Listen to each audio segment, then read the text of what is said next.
Bueno, señorías, daríamos comienzo a la comparecencia del tercer compareciente, que es don Ramón Arnó Torrades, presidente de la Comisión de Sociedad Digital de Telecos.cat. Agradecerle su presencia en esta comisión y, sin más preámbulos, le damos la palabra. El rato que me dedicarán a escucharnos, a Pilar Calvo de Junts por Cataluña por habernos propuesto y a Telecos.cat, que es la Asociación Catalana de Ingenieros en Telecomunicaciones, por darnos la oportunidad de poder apuntar dos bloques que entendemos que son trascendentes en la tramitación de esta ley tan importante para nuestros hijos, para los menores de edad. Yo voy a hablar rápido, porque como abogado en ejercicio estamos acostumbrados a hablar muy rápido. Me imagino que la comparecencia se graba. Básicamente voy a exponer dos bloques de cuestiones que entendemos que son trascendentes. La primera es la tipificación del acoso escolar y del ciberacoso. Evidentemente, el acoso escolar y el ciberacoso están tipificados en el Código Penal español de una forma genérica, pero creemos que merecen un estatuto jurídico concreto. Y después, otra cuestión que ya se ha planteado, por el rato que hemos estado, digamos, escuchando la intervención del resto de los ponentes, que es lo que se conoce como la patria potestad digital, ¿no? Es decir, esa patria potestad que viene del derecho romano y que todos ejercemos como progenitores, llevarla al mundo digital, lo que supone, digamos, incorporar dentro de ese concepto de patria potestad digital tres instituciones como son reconocer de nuevo el derecho de corrección, que como sus señorías saben, desapareció el Código Civil, pero la jurisprudencia ya ha reconocido como que existe el derecho de corrección. Reconocer el derecho de los progenitores a acceder a los dispositivos digitales de sus hijos menores de edad, que también jurisprudencialmente, como veremos, está reconocido, pero no hay ningún texto normativo que así lo reconozca. Y finalmente, el llamado contrato digital parental. Veremos que tanto la Asociación Española de Privacidad como la Asociación Española de Pediatría han planteado un marco contractual. No estamos diciendo que las relaciones paterno-filiales deban de contractualizarse, digamos, de forma extensiva, pero entendemos que ese marco contractual tiene cierto sentido. En cuanto a la tipificación del acoso escolar y del ciberacoso, en estos momentos, cuando hay un caso de acoso escolar o de ciberacoso, nuestro Código Penal, evidentemente, tiene una respuesta jurídica, el artículo 173, y se opta a veces por otras soluciones, por ir a la vía del delito de lesiones, amenazas, coacciones, injurias. Y lo cierto es que nuestro Código Penal, el Código Penal español del año 95, el vigente, ya reconoce cuatro tipos de acoso. El acoso en general, que es el que se utiliza cuando hay un caso de acoso escolar o ciberescolar, el acoso sexual, el acoso laboral y el acoso inmobiliario, pero no existe un estatuto jurídico concreto que regule el acoso escolar, el conocido como bullying, el ciberacoso escolar, conocido como ciberbullying, y entendemos que esa deficiencia histórica debe corregirse para otorgar mayor seguridad jurídica y dar respuesta a un fenómeno que, por desgracia, existe y de forma diaria vemos en los medios de comunicación como de urgente resolución a nivel legislativo. Esa sería la primera propuesta, la tipificación del acoso escolar y el ciberacoso de forma específica con un marco jurídico desde el punto de vista penal. Y la segunda parte, esa patria potestad, no hace falta recordar a sus señorías, porque la patria potestad es una institución jurídica que viene del derecho romano, ¿no? Entendida inicialmente como un derecho subjetivo del pater familias y ahora reconocida como esa potestad para proteger el interés superior del menor. Es un servicio, ¿no? Una función tuitiva obligatoria, de ejercicio obligatorio por parte de los progenitores hacia sus hijos menores de edad. Es una institución que es imprescriptible, intransmisible y irrenunciable, no se puede delegar en un tercero, y el límite de ese ejercicio de la patria potestad es precisamente el interés superior del menor.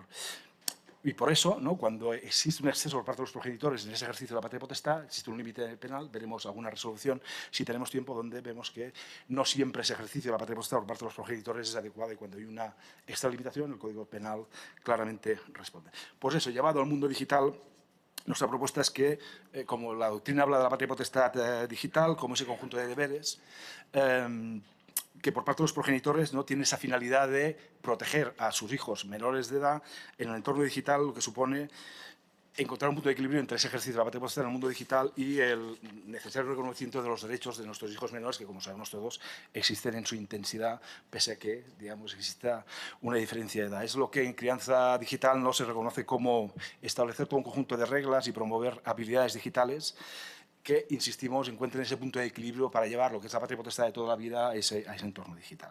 Entendemos que hay que reinterpretar la patria potestad y llevarla al mundo digital, y eso, digamos, a través de 3 instituciones. No haremos referencia a todo el conjunto normativo existente, pero sí al artículo 5 de la Ley del Menor, una ley muy interesante desde el punto de vista de protección del menor, del año 96, es una ley muy, muy potente, donde en su artículo 5 claramente nos dice que esa función protectora y tuitiva por parte de los progenitores y las instituciones en general hacia los hijos menores de edad deben llevarlos a identificar situaciones de riesgo y darles estrategias. Esa es la clave, señorías. Es decir, la educación dirigida a nuestros hijos e hijas menores de edad tiene que tener una función para que ellos, de forma independiente, identifiquen los riesgos. No vamos a estar toda la vida detrás de nuestros hijos, al lado de los ordenadores y yendo por la calle cogidos de la mano, sino habrá un momento en que, evidentemente, ¿no?, tendrán que ir solos por el mundo, y en ese momento, si les hemos educado para educar riesgos, para que detecten los riesgos de forma autónoma y sepan de forma autónoma responder, habremos conseguido sin duda esa protección. De las 3 medidas que hemos apuntado al inicio sobre ese estatuto jurídico de la patria potestad digital, la primera es el derecho de corrección, que, insistimos, si sus señorías, digamos, recuerdan el trámite histórico de la modificación del Código Civil, hasta el año 81, el Código Civil español permitía corregir y castigar a los hijos menores de edad. En el año 2008 solo corregir moderadamente, y en este momento, digamos, legalmente, con el Código Civil en la mano, ni corregir ni moderar, pero es cierto que tanto la legislación catalana como aragonesa, desde el año 2010 y 2011, reconocen explícitamente, en el caso de Cataluña, la Ley 25/2010 dice: los progenitores, con la finalidad educativa, pueden corregir a los hijos menores de edad de forma proporcionada, razonable y moderada, y en el caso del derecho aragonés, lo mismo, corregirles proporcionadamente, razonablemente y nunca con sanciones humillantes, evidentemente. Es obvio que el ius corrigendi excluye el castigo físico en todo caso, ¿no?, y tiene esa facultad, digamos, educativa, necesaria, proporcionada y razonable. Y esta propuesta de modificación, digamos, ya se incluye en la propia jurisprudencia del Tribunal Supremo. Yo mi ponencia la voy a compartir posteriormente, con lo cual hay un conjunto de resoluciones a las que haré referencia, pero ya el Tribunal Supremo ha dicho, no sé, en una sentencia del año 2022, que debe considerarse que el derecho de corrección sigue existiendo como necesario para la condición de la función de educar inherente a la patria potestad contemplada en el artículo 39 de la Constitución. Es decir, una sentencia del año 2022, cuando, insisto, ¿no?, en el año 2008 desapareció ese ius corrigendi. Y ese ius corrigendi que puede incluir, ¿por qué no?, la posibilidad de requisar el móvil. Es decir, no estamos solo hablando de un ius corrigendi de forma genérica, sino creo que los progenitores tenemos que tener un conjunto de herramientas jurídicas para encontrar ese punto de equilibrio a la hora de educar a nuestros hijos en el entorno digital. Segundo, reconocer el derecho de los progenitores a controlar los dispositivos digitales de sus hijos menores de edad. Desde el año 2015, una sentencia muy conocida, que ya les daremos copia de mi presentación para que la tengan a mano, pero que podemos citar, sentencia del Tribunal Supremo de 10 de diciembre del año 2015, ponente don Antonio Torres del Moral, era el caso en que un acusado, a través de una red social, contacta con diferentes menores, ¿no? La madre de una de las menores sospecha de una situación de riesgo, decide abrir los mensajes privados de su hija menor de edad, acredita ese hecho delictivo, presenta denuncia a los Mossos d'Esquadra y termina con una condena, ¿no?, tanto en la Audiencia Provincial como en el Superior de Justicia como en el Tribunal Supremo. Y esta sentencia, que es muy didáctica, nos apunta cuestiones que creo que deben de incorporarse en ese marco jurídico de protección, ¿no?, y de herramientas para los progenitores, como son. Evidentemente, los menores de edad tienen derecho a la intimidad, como no, evidentemente.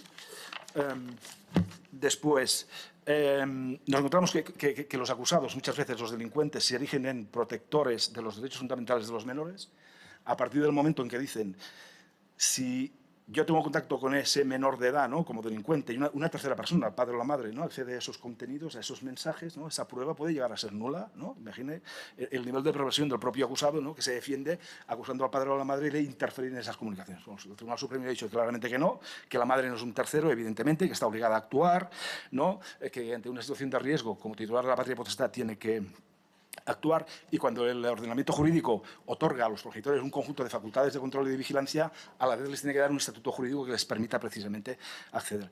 Y en esa línea hay una circular de la Fiscalía General del Estado del año 2019, el 5 de 2019, que literalmente dice: el ejercicio de la patria y potestad por los padres les confiere también a estos una facultad de control sobre la intimidad de sus hijos menores que pueden traducirse en el acceso y registro legítimo de sus datos íntimos, pudiendo llegar a generar pruebas valorables. No haremos referencia al resto de sentencias donde padres y madres acceden a dispositivos menores de sus hijos, ¿no?, algunos con más o mayor éxito, para dedicar los segundos que nos quedan a la tercera medida, que es ese contrato digital parental.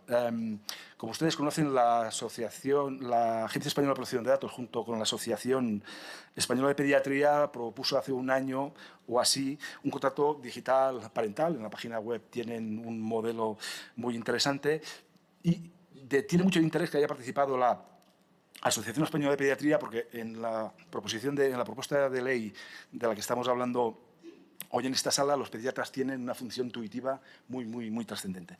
Ya para terminar, en ese contrato digital parental, ¿no?, la propia agencia española con la Asociación de Pediatría pues nos habla de una vía para elaborar la estrategia digital de nuestros hijos en Internet. Es más sencillo, nos dicen, establecer hábitos de vida saludable que modificar aquellos que se han establecido, y ¿por qué no recomendar pues eso, ¿no?, la posibilidad de que se incluya en este trámite legal, no digo algún modelo, pero sí alguna vía que permita, insisto, no contractualizar las relaciones paterno-filiales, pero sí empezar a dar la voz, la opinión a nuestros hijos para que de forma consensuada podamos, ¿no?, regular, establecer un marco, una estrategia digital conjunta, porque todos sabemos que si ellos participan en la definición, en la redacción y en la ejecución de esa estrategia digital a través del contrato digital, posiblemente a la hora de cumplir ese contrato, ¿no?, que muchas de las dificultades que tenemos hoy en día es precisamente, ¿no?, esa dificultad de establecer normas y de exigir el cumplimiento, seguramente vamos a encontrar una respuesta adecuada y equilibrada.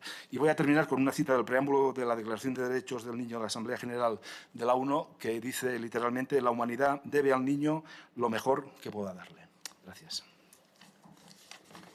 Muchísimas gracias, señor Arnaud. A continuación intervendrán los portavoces de los grupos parlamentarios. Por el grupo republicano, la senyora Vallujera. Sí, gràcies. Ho comentàvem fa uns moments quan ens hem trobat a fora, compartint gran part de la visió de l'exposició que ha fet.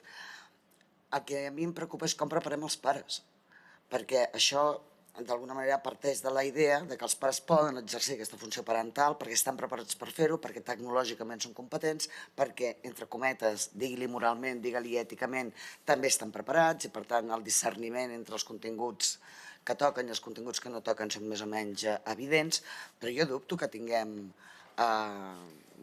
unes famílies en aquesta situació. La pregunta és, com li diem a un pare o a una mare, especialment si la mare forma part o és la cap d'una família monoparental, que treballa 12 hores diàries i que amb prou feina veu els nanos, que quan arriba no sé quina hora ha de fer no sé quantes coses per a les quals per cert s'ha d'haver preparat, i que a més ha de configurar el mòbil dels seus fills amb aquesta necessitat de protecció que totes les famílies segur que comparteixen, que no totes entenem igual i que no totes, o molt poques, estan preparades per fer-ho des de la perspectiva dels aprenentatges i de les competències. Aleshores, a mi el que m'agradaria és que entre tots plegats féssim un tipus de legislació que fos aplicable, perquè si fem una legislació que parteix d'uns pares amb una competència més alta que la dels propis legisladors, com aquell que diu per ser pares, anem malament. I és un aspecte que volia recalcar aquí. Ja està, com ho faríeu, com compartiríeu amb competents aquests pares, si no venien a les escoles de pares, si és que no... Muchas gracias, señoría. A continuación, en nombre del Grupo Parlamentario Sumar, señor González. Bueno, molt breu, agrair-li la seva compareixença. Hem escoltat atentament tot el que ha proposat. Me sembla molt interessant, no?, la visió proteccionista de la tecnologia i bueno, ens agradaria també, si poguera ser, que els grups parlamentaris ens farà plegar documentació, no?, respecte a la llei, no?, i a l'opinió, les esmenes que puguen tindre.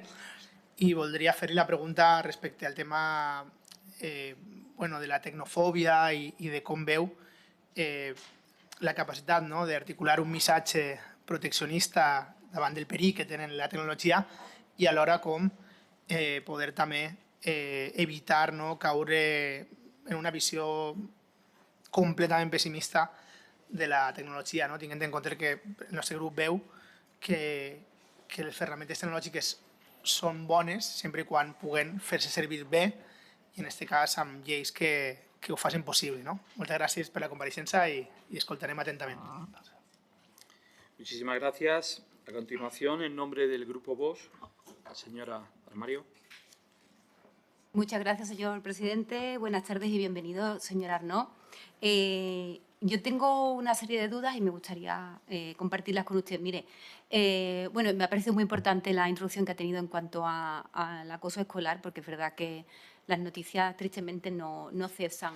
De hecho, nuestro grupo parlamentario presentaba a comienzos de esta legislatura un plan nacional contra el acoso escolar para unificar criterios y protocolos.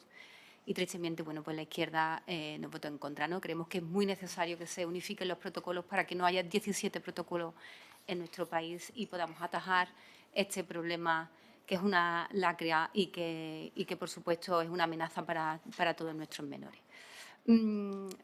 Una de las cuestiones que nosotros la ley no nos parece que tenga mucha transparencia es porque creemos que la patria potestad digital recae más sobre la industria y quien va a regular estos códigos de conducta. Y claro, contemplando que un código de conducta son normas, son principios, son valores que generan y que adecuan un tipo de comportamiento, nos preguntamos si cree usted que existe la posibilidad de que estos códigos de conducta conlleven quizá la imposición de principios ideológicos por parte de quien diseña y quien redacta la norma, en este caso el Gobierno. ¿Podría usted asegurar que existe 100% de imparcialidad con esta ley a la hora de crear códigos de conducta?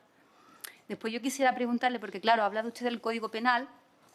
Entonces, en el Código Penal, cuando se pretenden tipificar estas ultrafalsificaciones generadas por la inteligencia artificial, que afecta tanto a los menores como a los mayores de edad.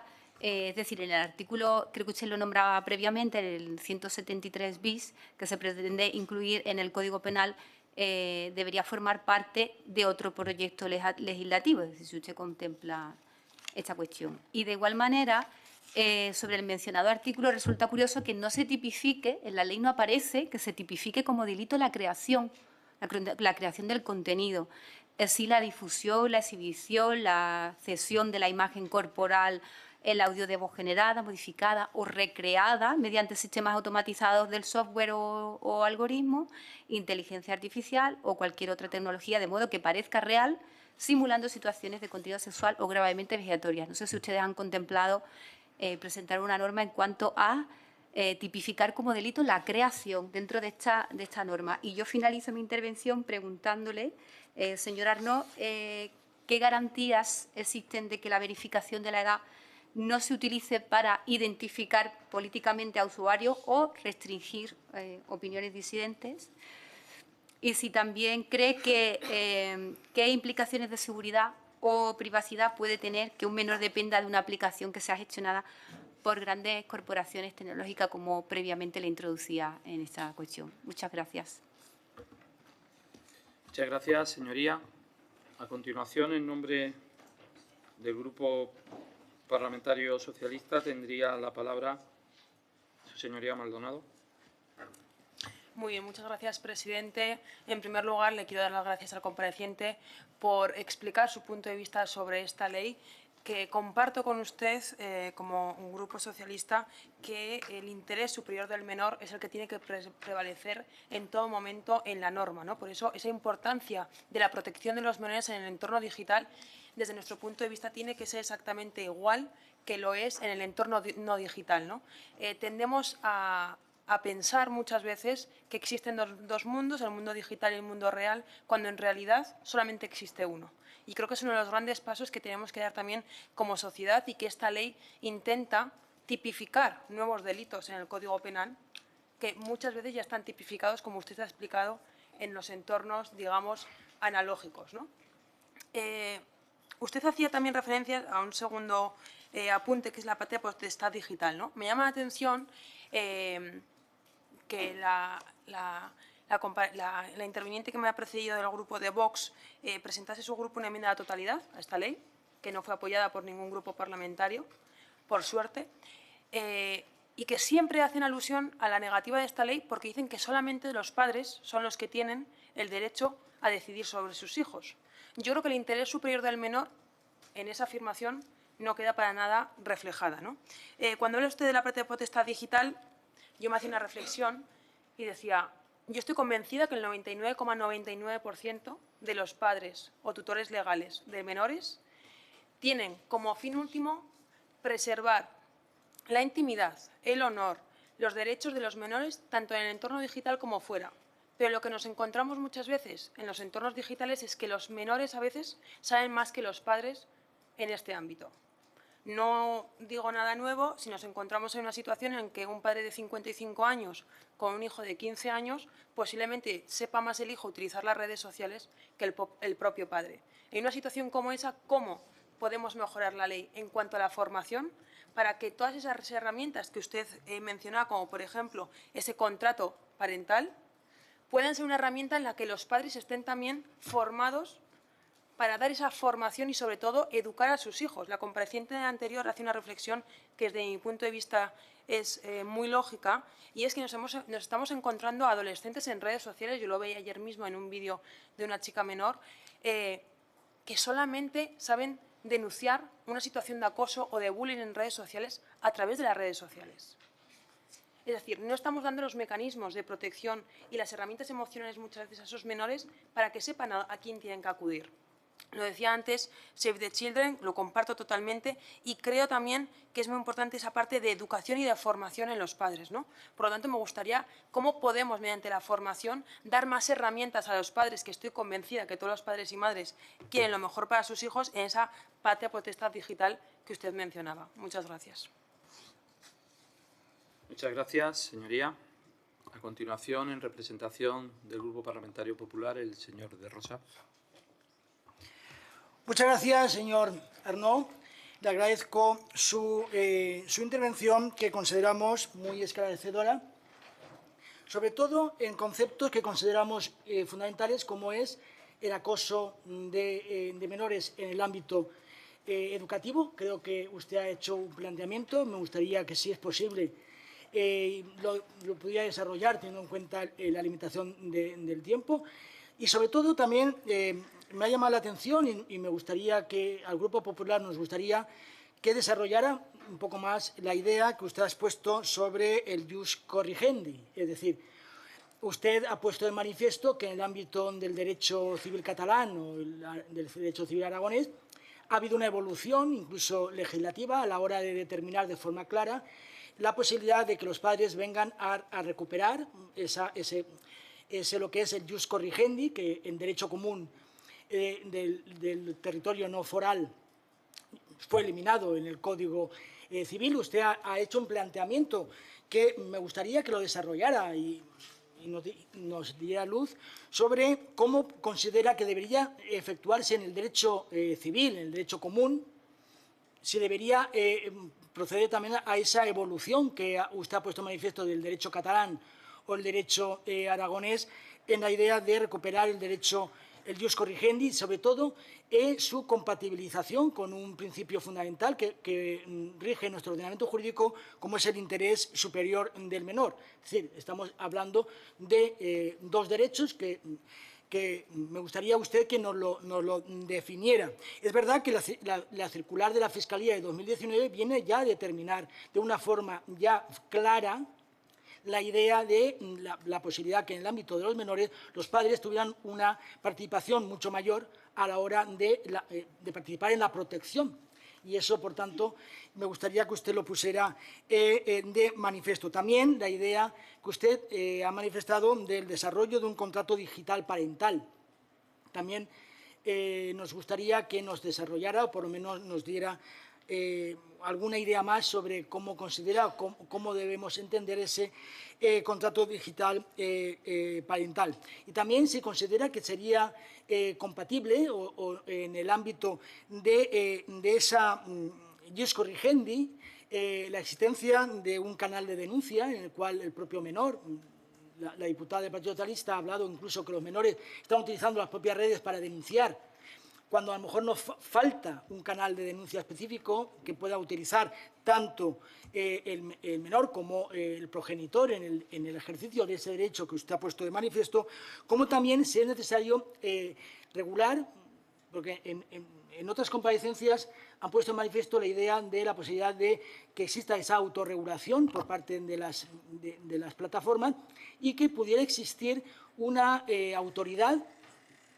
No lo han definido los demás comparecientes, una autoridad que pueda determinar o evaluar semestralmente el cumplimiento de esas normas de autorregulación. Si esa autoridad, usted lo considera también oportuno o no, si debería estar en el ámbito del Ejecutivo, el Legislativo, incluso del Judicial o de la Fiscalía de Menores. Son cuestiones que creemos desde el Grupo Popular importantes e interesantes, sobre todo lo que usted ha puesto en manifiesto de la evolución de ese ius corrigendi que desde el año 2008 en el ámbito de derecho común pues, ha ido degradándose, ¿no? Por lo menos ha ido desapareciendo o difuminándose y que sí que nos gustaría que se pudiera extender cómo considera usted que debería recuperarse, si debe recuperarse un poco siguiendo la analogía del derecho catalán, del derecho foral aragonés o catalán. Muchísimas gracias.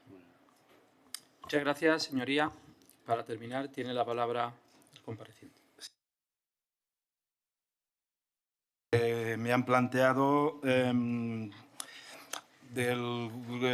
Grupo de Esquerra Republicana de Cataluña cómo preparamos a los padres para ese mundo. Hay un marco de competencias digitales que es las competencias digitales DICOM 2.2, que está incorporado en ese proyecto de ley, que es un marco de competencias digitales que vienen de la Unión Europea. Hay la traducción en castellano hecho por la Universidad de Extremadura y es un marco muy interesante donde las universidades españolas y muchas de las instituciones que nos representan están utilizando ese marco como imprescindible. Yo creo que ese tiene que ser el marco común donde los progenitores nos tenemos que educar para detectar los riesgos de lo que sucede en Internet. Además, ese marco de competencias digitales, digamos, no solo es necesario aprenderlo o llevarlo a la práctica en el mundo digital hacia nuestros hijos, sino todos ustedes, en sus organizaciones públicas y privadas, seguro que han tenido que pasar por algún momento, pasarán en algún momento por un marco formativo de competencias digitales. Con lo cual, la respuesta es fácil decirla. Hay un marco competencial que es las competencias digitales 2.2 de la Unión Europea, que es el que, digamos, pone sobre la mesa que los ciudadanos europeos tenemos que estar preparados y educados digitalmente para poder detectar estos riesgos y para aprovechar las oportunidades. En cuanto a sumar todo el entorno de la tecnofobia, ¿no? Y cómo encontrar ese punto de equilibrio, yo tengo un artículo publicado en mi página web que titulé Tom Sawyer, Bernarda Alba o la mediación parental, ¿no? La idea del Tom Sawyer es, aquí tienes el móvil, la tablet, edúcate tú mismo y el mundo de Internet ya te enseñará, ¿no? En Internet los errores para nuestros hijos tienen unas consecuencias muy graves. El modelo Bernarda Alba es, lo prohibimos todo hasta los 18 años, ¿no? Y el modelo, digamos, de las personas que saben, hablan de la mediación parental. El mayor factor de protección de nuestros hijos en Internet, está muy estudiado, es el acompañamiento por parte de los progenitores. El mayor elemento de protección, no la tecnología ni la educación, sino el acompañamiento por parte de los progenitores es el mayor factor de protección de nuestros hijos. Con lo cual, y eso se llama mediación parental positiva, que es todo un conjunto de medidas tecnológicas, educativas, jurídicas y de todo tipo, pero no hacer descansar solo la protección en un elemento tecnológico como es, ¿no? El certificado digital, el control parental, el antivirus, y dejar aparte esa parte imprescindible, ¿no? Que es donde los progenitores, digamos, podemos transmitir todos nuestros conocimientos, aunque sean de fuera de la red, pero la mayoría de ellos los podemos llevar. Con lo cual, la respuesta es, creo, la mediación parental positiva. Por parte de Vox, toda la parte de la industria yo no la conozco, no puedo dar mi opinión, pero yo creo que los progenitores, las madres y los padres, tenemos suficientes asociaciones y federaciones para que planteemos un código tipo por parte de nuestra parte y no esperemos a que la industria nuevamente eduque y nos diga cuáles son los valores que tenemos que transmitir hacia nuestros hijos. En ese contrato digital parental hay que incluir diferentes valores, digamos, que tenemos, ¿no? En nuestra Constitución y en nuestra normativa. Pues no violencia, ¿no? Decir claramente en esa regulación con nuestros hijos que no admitiremos entre nosotros en la familia ningún elemento de violencia, comunicación abierta, deber de obediencia, seguridad, privacidad, formación. Yo creo que es ahí donde tenemos que poner nuestra fuerza, más que fijarnos en lo que hará la industria, que sabemos claramente que irá a proteger sus propuestas. Del grupo socialista, lo que está claro es que los progenitores tenemos, ¿no? Digamos, somos la primera línea de protección, pero no somos la única. Y en igualdad de condiciones, el Ministerio Fiscal, tenemos muchos ejemplos a nivel jurisprudencial, ¿no? De situaciones donde los progenitores mayores de edad han tomado una decisión con su hijo menor de edad que claramente les perjudicaba y el Ministerio Fiscal ha actuado de forma independiente, ¿no? Y ha conseguido revocar aquella medida, con lo cual, con la intervención de todo el conjunto de medidas, digamos, legales, ¿no? y tecnológicas, claramente la posición del Ministerio Fiscal en el ordenamiento jurídico español, que es muy avanzado, esa ley del menor del año 96 es un modelo de visión adelantada de la protección del menor, ¿no? Porque nos dice, no tenemos que esperar a los 18 años para que el menor, digamos, ¿no? El día anterior a los 18 años, educarle para que al día posterior, digamos, ya adquiera las competencias digitales, sino que es una evolución lógica. Y un tema que no ha salido, al menos en esta comparecencia, pero me gustaría apuntar, es el tema famoso de la modificación de la edad para prestar consentimiento de los 14 a los 16 años. El ordenamiento jurídico español reconoce la responsabilidad penal de los menores a partir de los 14 años. El ordenamiento jurídico español reconoce que los menores de 14 años, ¿no? Con 14 años, pueden otorgar testamento y, desde mi punto de vista, es un error elevar de forma genérica o general ese consentimiento, por dos razones. Si ese consentimiento se tiene que elevar a los 16 años, quizás sería para las redes sociales o para la inteligencia artificial generativa, porque no tiene ningún sentido, ¿no? Que obliguemos a que los menores tengan 16 años para que se puedan registrar en una página web para comprarse unas zapatillas por Internet, porque ese tiene un efecto derivado. Elevar la edad de prestación de consentimiento a los 16 años supone elevar la capacidad contractual de los menores a los 16 años, porque si para formalizar un contrato para comprarse unas zapatillas o una camiseta a través de Internet necesitamos 16 años por protección de datos, ¿no? Lógicamente, en cualquier compraventa a través de Internet hay que registrar esos datos personales y elevamos la capacidad contractual a los 16, con lo cual nuestra propuesta es elevar esa capacidad contractual a los entornos de riesgo, redes sociales, inteligencia artificial generativa, pero dejar un marco común a los 14 años, como es la responsabilidad penal, la capacidad para prestar consentimiento, tal como está en el ordenamiento jurídico español, y esa capacidad para atestar, y de esa forma creo que encontraríamos un punto de equilibrio, desde mi punto de vista, mucho más adecuado.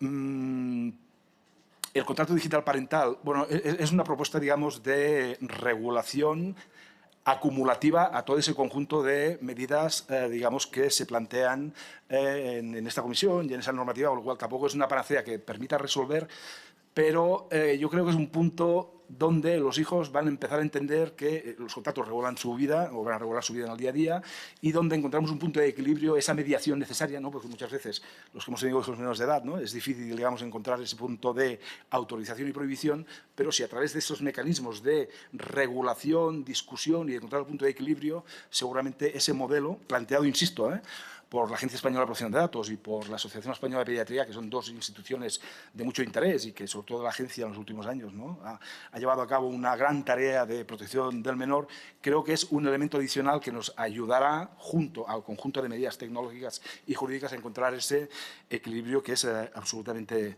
necesario. El tema del ius corrigendi. Sí que es cierto, como hemos apuntado, que fue derogado, ¿no?, del Código Civil español, pero el propio Tribunal Supremo, en al menos 3 sentencias que tenemos acotadas, ha dicho que, pese a que nominalmente en el Código Civil español el ius corrigendi no exista, el propio Tribunal Supremo ha manifestado que sí, que esa facultad de corrección y moderación. Y aquí me había apuntado yo la definición que la RAE, ¿no?, digamos, hace de ese... Yo creo que en el año 2008 desapareció ese derecho a corrección porque se veía como digamos, legitimar en cierta forma el castigo físico hacia los hijos menores de edad, ¿no? Pero cuando hablamos de corrigendi, la RAE nos habla de enmendar, modificar, reparar, rectificar, subsanar, reformar, perfeccionar, ¿no? Y dentro de esa idea de corregir, ¿no?, sin violencia, evidentemente, ¿no?, porque no, evidentemente no, pero la idea de corregir es la idea de encontrar ese punto de equilibrio, ¿no?, cuando una acción por parte de nuestros hijos en el entorno digital, digamos, no cumple con los parámetros y con la normativa aplicable. Y más que una definición, yo creo que tenemos que irnos a la propia doctrina del Tribunal Supremo, que ya ha dicho que, pese a que nominalmente no existe el derecho de corrección en el Código Civil español, en situaciones donde es necesario hacer uso de ese derecho, el propio Tribunal Supremo ha dicho que sí.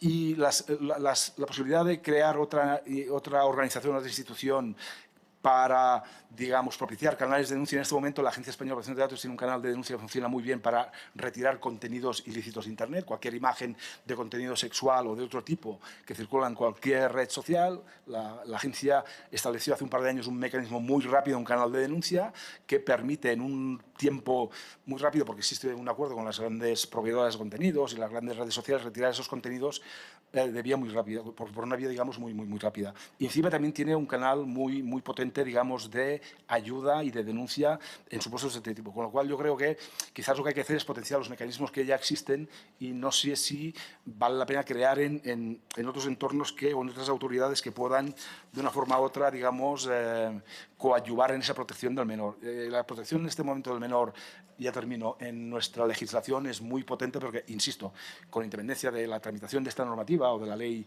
del año 2021, yo creo que nos tenemos que fijar en la exposición de motivos de la ley del menor del año 96, que marca muy claramente ese deber de acompañamiento, ¿no? Esa digamos, obligación por parte de los progenitores de preparar a nuestros hijos e hijas para la mayoría de edad, tanto en el mundo real como en el mundo digital. Y esa es la clave. La clave es aplicar todo un conjunto de medidas tecnológicas, educativas, a través de un contrato digital parental, pero donde el centro del poder de decisión sea ese, el de la patria potestad, porque, insisto, somos la primera y la principal herramienta de protección que tienen nuestros hijos y, desde luego, yo creo que quizás de lo que hemos sufrido todos estos años es de la disgregación, ¿no? o la pérdida de esa capacidad de gestión que yo creo que como progenitores queremos, digamos, recuperar. Y al final, ya termino con esto, de lo que se trata es de establecer, de diseñar y de ejecutar una estrategia digital de la familia en Internet. Esa será seguramente la clave para dar solución a alguna parte de los problemas que se nos plantean hoy en día. Muchas gracias. Agradecerle de nuevo, señor Arnaud, su presencia en esta comisión y su exposición. Gracias.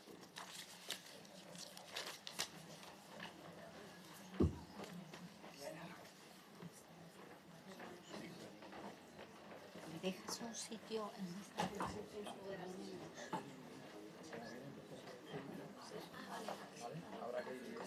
Luego 2 medios.